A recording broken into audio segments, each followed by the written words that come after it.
हर घर भगोधीन के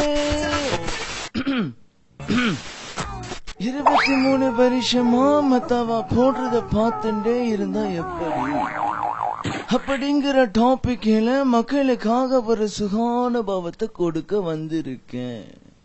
பக்தா ஒருத்தன் கேட்டா, சுவாமி நீங்க வீட்டுக்கு போன உடனே போட்டுருவீங்களா அப்படின்னு.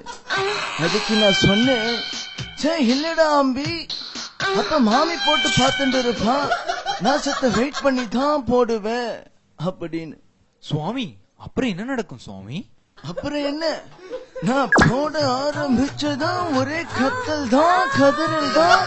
மாமி கண்ணுல ஜல ஜலன்னு ஜலமே வந்துடுச்சுன்னா பாத்துக்கோயேன். சுவாமி அவ்வளவு மோசமா போடுவேல்?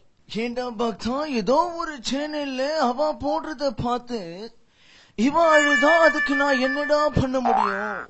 கூட சேர்ந்து பார்க்க தானே முடியும். பக்தா, நான் திருந்தி பல வருஷம் ஆகுது.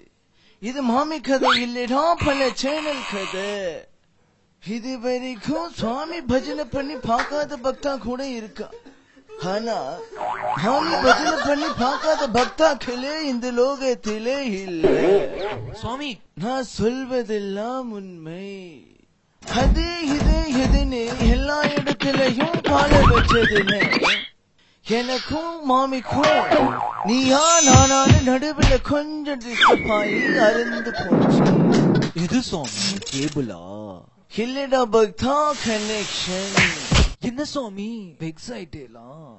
இல்லடா பக்தா, பக்கத்து வீட்டு மாமியோட மிக்ஸ் ஆகி தகா தகான்னு துள்ளி குதிச்சதுல நாட ஹவாட மாநாட மயிலாடன்னு கிளின்னு கிழிச்சுட்டேன். நீங்களே இவ்வளவு வெறுப்பா பேசுறீங்களே சுவாமி, இனி நாங்க எதை பாப்போம்? கவலைப்படாதே என் அன்பு பக்தா, கேபிள எடு, கனெக்ஷனை கொடு. டிவியை ஆன் பண்ணி கண்ணை மூடி திறந்த உடனேயே இதுவரைக்கும் யாருமே போடாதது விதவிதமா ரகரகமா வகவகையா போட்டு காட்ட ஒருத்த வந்திருக்கா.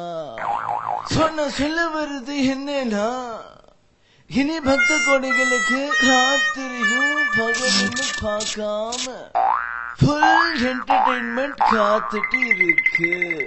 தன தனானா